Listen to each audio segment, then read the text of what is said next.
Donc on est chez Alpine, qui est, vous le savez, la branche sportive et un peu chic de Renault, avec son modèle magnifique qui est l'Alpine A110, qui est une voiture exceptionnelle. Honnêtement, c'est un pur régal à piloter, à conduire. C'est une voiture géniale. Sauf que Alpine a annoncé que après la 110, ils allaient passer à des modèles 100% électriques.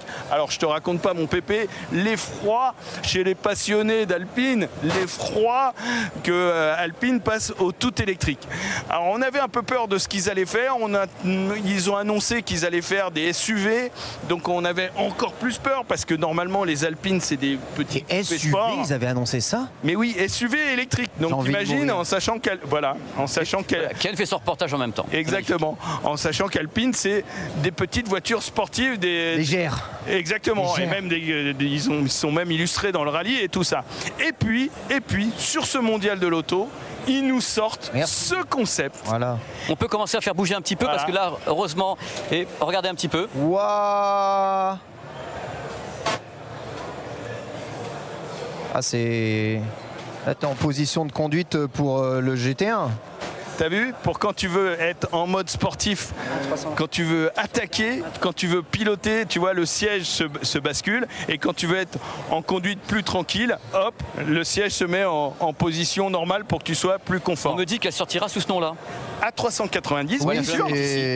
Évidemment, parce que ils vont sortir d'abord une version Alpine de la Renault 5 on va la voir. qui va s'appeler la 290.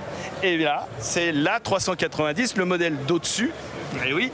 Et en fait, là où les fans d'Alpine ont été un peu rassurés, c'est que ce concept, il est magique parce que c'est un peu SUV, mais en même temps, ils ont réussi à conserver un peu une ligne un peu sportive, avec des détails qui sont vraiment sympas. Est-ce que moi, j'ai un truc à te dire, mon pépé, Cyril, regarde ça. J'ai un truc à te dire avant que tu vas venir te voir.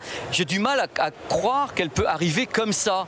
Ah, va pas arriver exactement comme ça, Pépé. Enfin, il y a des normes à respecter, Cyril, quand même. Cette forme-là. C'est un concept. Mais la forme, globalement, tu as la forme du modèle. Mais regarde final. ce que Cyril te montre, il a raison. Regarde de l'arrière. Par exemple, regarde ça, ce petit aileron là. Tu vois, c'est super sympa. Et ça, normalement, ça devrait être dans la version de série. Et regarde un peu le design de l'arrière, comme c'est beau. Est-ce qu'il y a quelqu'un pour nous filmer pour le design de l'arrière? Voilà, il faut qu'ils viennent ici. Pour filmer sur le design de l'arrière. Et tu vois, c'est magnifique. Merci à tout le monde. C'est magnifique. Et donc, c'est un SUV électrique, mais qui a quand même une forme assez alpine. On retrouve beaucoup d'éléments d'alpine dedans. Donc, ça rassure un peu. Alors, effectivement, elle ne va pas sortir exactement comme ça, mais ça donne l'idée générale du modèle de série. C'est dingue. Mais tu dirais, selon les lignes, pour toi, ça, tu classes ça en SUV quand même? Oui, moi, ça m'a l'air d'être une A110 un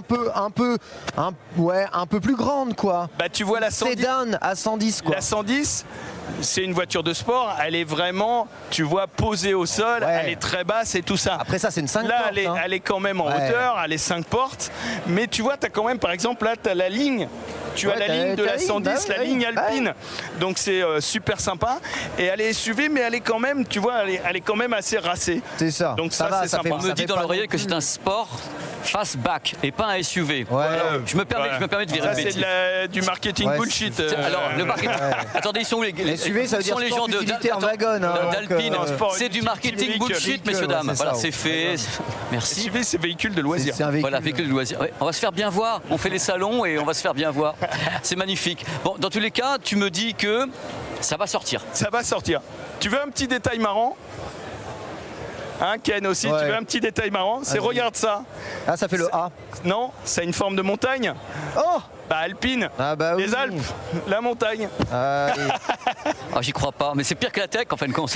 C'est pire, c'est mieux et c'est pire à la fois. Par contre, au début, j'ai cru que ça avait le nom de l'avion à 380. À 380, ouais. Non, mais ça va être mieux que la 380. Mais moi, j'ai une question toute simple également pour vous deux. Je fais beaucoup de salons high-tech. Tu sais que Las Vegas commence à devenir un salon de voitures. Et j'ai l'impression d'avoir vu plusieurs prototypes de cette marque-là. Parce que j'ai l'impression qu'ils en ont qu'un seul, ils en ont plusieurs. Non, il y a 2 prototypes. Voilà. Il y a la 290 qui n'est plus un prototype d'ailleurs, ça c'est la version définitive. Donc c'est la R5, tu l'as reconnu, hein, c'est la R5 en version alpine, comme il y avait la Renault 5 Alpine à l'époque. C'est leur version sport, ultra sport de la R5. Ouais, sauf qu'elle n'est pas si sport que ça dans les performances. Malheureusement, elle n'est pas plus performante que la R5 normale. C'est juste l'habillage et tout. Elle est réglée. C'est un skin. Elle est réglée un peu plus sport. Oui, c'est ça, c'est un skin. C'est exactement ça. Attends, mais ça fait 12 000 € le skin Fortnite hein, quand même. Hein. Non, il dit non. Elle est à peine plus puissante. Non. Oui, le châssis, c'est ce que j'ai dit. C'est pas le même châssis. Elle est réglée. Cyril. Non, elle est réglée plus sport, mais elle n'est pas plus puissante, donc c'est un peu dommage. Ah, mais ça, c'est pas grave, ça. Si, on a envie d'envoyer. Attends, on envoie du rêve, mais par exemple, comme tu dis que ce modèle est en vente, tu as une idée du tarif, par exemple? Est-ce qu'on a envie de se suicider ou de il est caler? assez costaud. Ouais. Il est assez costaud. Il est assez costaud le tarif. Celle-là démarre à 38 700, bonus non déduit en France. Donc bonus déduit cette année qui est encore à 4000, on est à 30.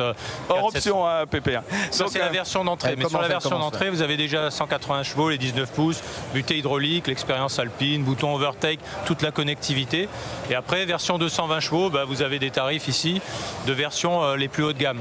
Mais franchement, l'expérience de conduite, vous verrez à Majorque dans 2 semaines. Exactement. Mais Ah ouais. Mais tu vois, turbo, messieurs dames. Regarde, la version qui va bien, elle est quand même quasiment à 50 000 €. Donc pour une petite comme la... Oui, tu vois, ils sont forts dans le marketing. Ils sont très forts chez Renault. Mais n'empêche, le prix est là. Ça reste moins cher qu'une Alpine à 110. Mais c'est beaucoup moins fun qu'une Alpine à 110. Ouais, mais t'as le droit de rouler dans Paname.